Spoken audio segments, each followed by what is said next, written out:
Eu tenho certeza que nesse exato momento você está sentindo mágoa por alguma situação ou por alguém. E essa mágoa está te causando uma tristeza muito grande. E você não está conseguindo se desvincular dessa mágoa. Parece que aquilo está pensando lá em você. E você só consegue pensar nessa situação que te magoou ou nessa pessoa que te magoou. Vamos dar uma olhadinha nessa situação. Aqui Valéria Pereira, psicanalista e espiritualista. Minhas queridas pessoas, quem nunca sentiu mágoa? Quem nunca sofreu porque alguém fez alguma coisa que no seu olhar foi contra você?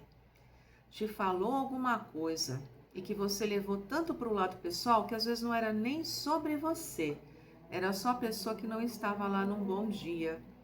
Às vezes a pessoa atravessou na palavra, às vezes a pessoa estava de cara feia, às vezes a pessoa fez alguma coisa que de repente estava dentro da possibilidade ou da condição dela e aquilo gerou uma grande mágoa em você. Eu não estou falando aqui de situações como você maltratar alguém, como você enganar alguém, como você provocar uma situação para que o outro seja prejudicado.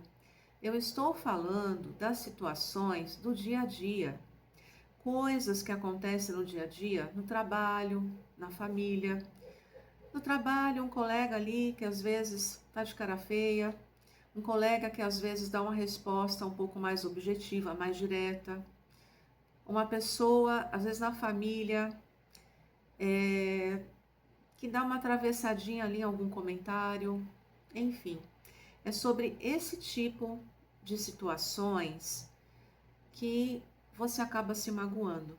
E essa mágoa, quando fica ali sendo cultivada, quando você vai pondo água, vai pondo um adubozinho, vai deixando no sol, essa mágoa vai curtindo e ela vai aumentando. E aí o sofrimento ganha lugar. No outro vídeo eu falei sobre a dor, que quando você visita sempre aquela dor, aquele ocorrido que já não existe mais, já aconteceu, já passou. Toda vez que você visita aquela dor, essa dor vai te causar o quê? Um sofrimento. A mesma coisa é com a mágoa. A mágoa ali alimentada, que não é tratada, que não é lidada, ela vai te causar uma tristeza profunda. E aí, essa tristeza, ela vai acabar se transformando numa confusão mental. Vamos traduzir o que é confusão mental? Desequilíbrio. Você fica descontrolado, você fica desequilibrado e muitas vezes você até se sente assim diante da outra pessoa. Às vezes você precisa conversar com uma pessoa que supostamente na sua cabeça deu uma palavra ali atravessada, fez uma cara feia e você parece que tem até dificuldade de conversar com essa pessoa. Você sente ansiedade, você sente por dentro tremendo, você sente um desespero só de pensar que você tem que falar com aquela pessoa. Então, isso é o quê? É um desequilíbrio mental. Você fica desorientado. E aí, eu vou resumir mágoa e tristeza, dizendo o seguinte: a mágoa e a tristeza são causadas por causa de algum fator que me desapontou. Então, o desapontamento que se refere a alguma coisa que não estava do jeito que eu gostaria que estivesse. Por que eu fico desapontado? Por que eu me sinto desapontada com alguém? Porque essa situação saiu do seu controle. Nós temos uma tendência gigantesca a sermos controladores. Você pode até parar para imaginar assim, o seguinte: quantas vezes no dia você pensa sobre uma situação e você fica imaginando uma historinha em cima daquela situação. Você falando isso, aquilo outro, e nunca aconteceu do jeito que você previu, do jeito que você falou, e muito menos do jeito que você está planejando falar. Não vai acontecer. Então, toda vez que você fica desapontado ou desapontada, significa o quê? Que eu senti que eu perdi o controle. Eu senti que eu perdi o controle pelo outro, pela situação. Não saiu do jeito que eu queria que saísse. Não saiu do jeito que eu programei aqui, ó, na minha cachola, aqui na minha fantasia, no meu mundinho, no meu filme. Não saiu do jeito que eu preparei, que eu programei, que eu imaginei. Então vai me causar, sim, um desapontamento. E sabe por que esse desapontamento é causado? Por causa do ego inflado, por causa do orgulho. As pessoas falam assim, imagina, eu não sou orgulhosa. Você quer um exemplo? Uma pessoa combina com você uma coisa. E no dia dessa combinação, desse acordo, a pessoa manda mensagem e fala assim, eu não posso ir. E você já tinha montado um programa inteiro que você ia fazer com aquela pessoa. Você ia em tal lugar, você ia conversar sobre tal coisa. Naquele momento que você recebe a mensagem, a pessoa falando, não vou, não posso ir hoje. Primeira coisa, você toma como pessoal. Você não vai primeiro pensar o que será que essa pessoa está passando para ela ter desmarcado comigo tão em cima da hora. Então, primeiro, você levou para o lado pessoal. Você nem se preocupou em entender profundamente o que pode estar acontecendo com aquela pessoa. E aí, o que acontece? O seu eguinho, porque o nosso ego, ele nos enche com pensamentos intrusos e desnecessários. Esse ego vai ficar buzinando ali no teu ouvido. Tá vendo? Aquela pessoa ali, ela combinou. E ela não cumpriu o combinado dela. Tá vendo? Você fica dando atenção, você fica correndo atrás, você fica convidando ela para fazer as coisas. Tá vendo? Ela nem liga para você, ela nem se importa com você. E aí, esse ego, que só tá jogando pensamentos intrusos, ele cresce, porque ele se sente o dono da razão. Ele se sente o rei do pedaço. Ele lança o veneno, ele lança o pensamento intruso e você acredita. Você acredita no teu ego inflado. Você acredita em todos esses pensamentos, essas coisas que estão vindo na sua cabeça e que 95% das vezes não faz sentido nenhum, não é verdade.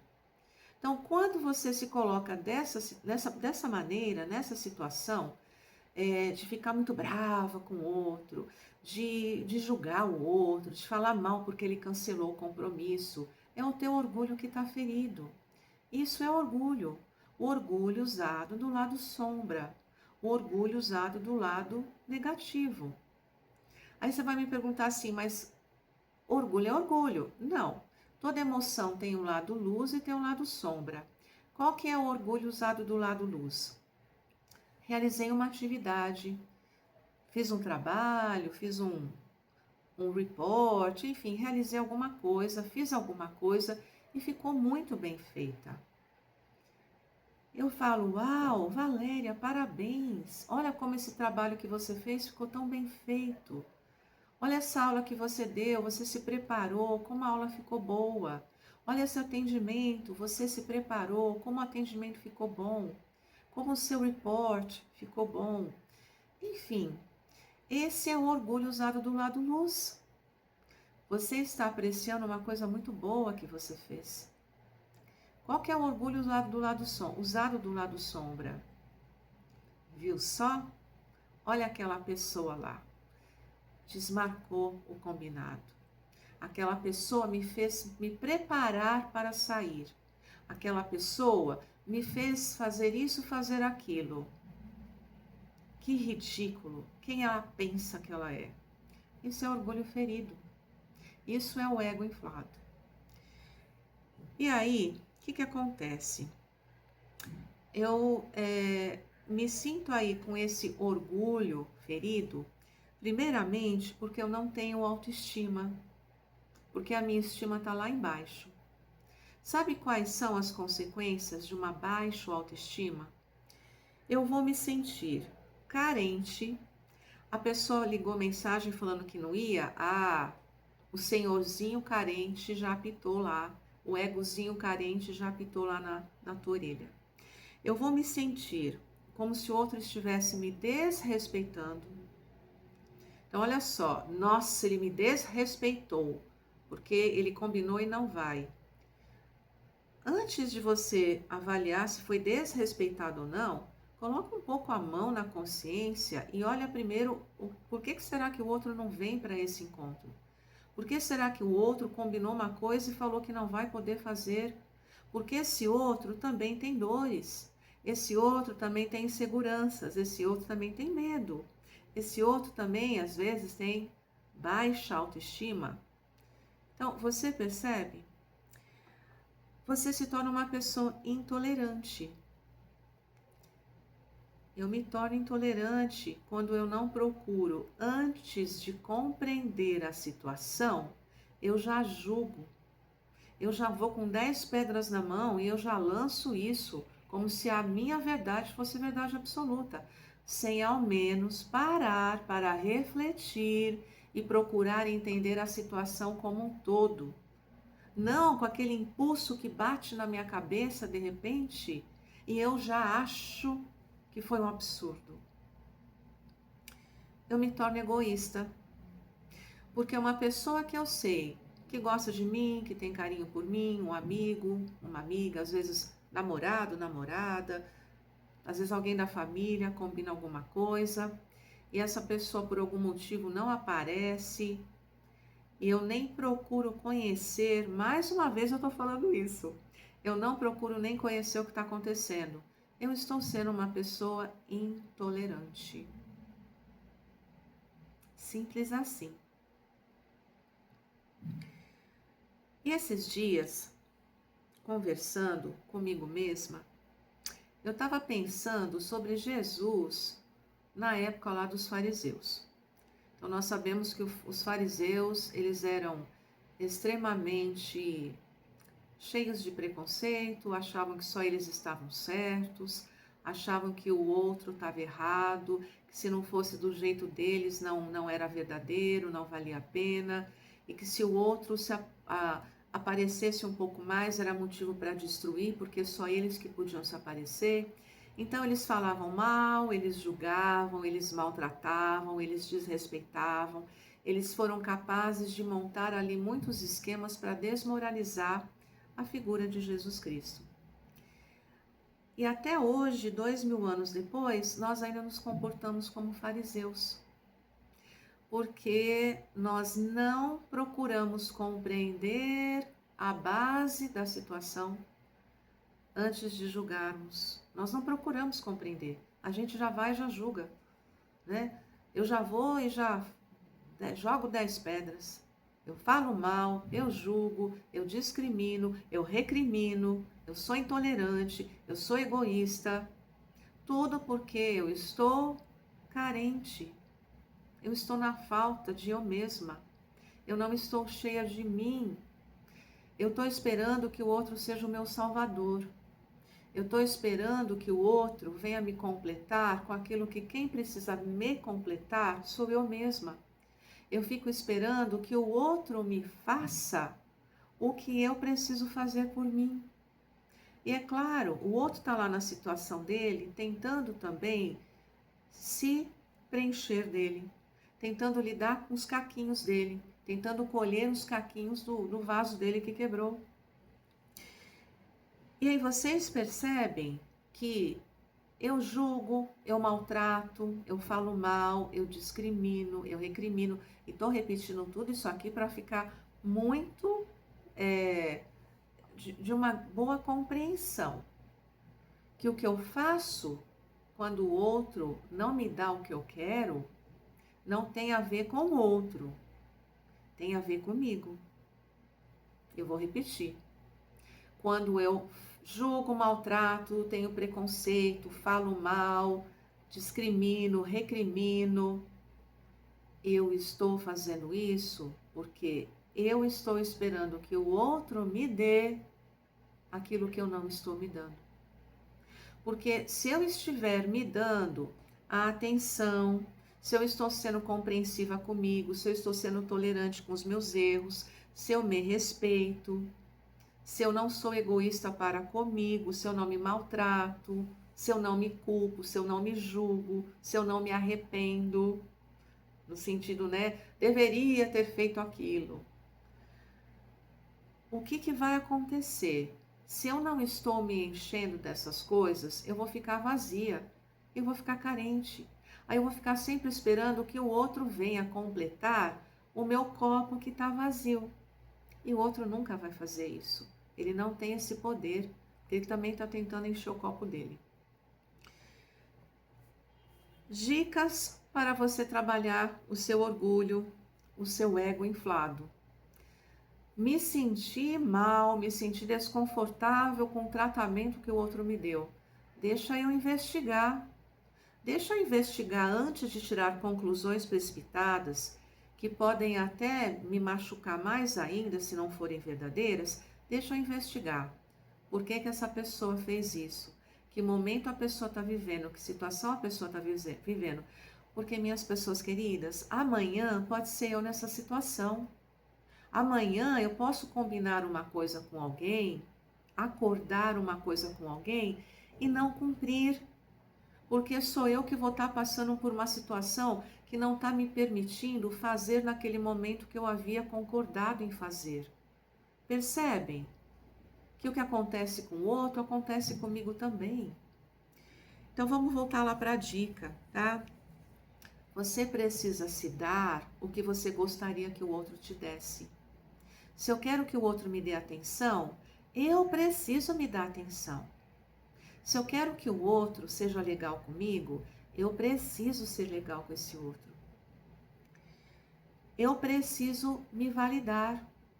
Se eu estou achando ruim porque o outro não está me valorizando, é porque eu não me valorizo.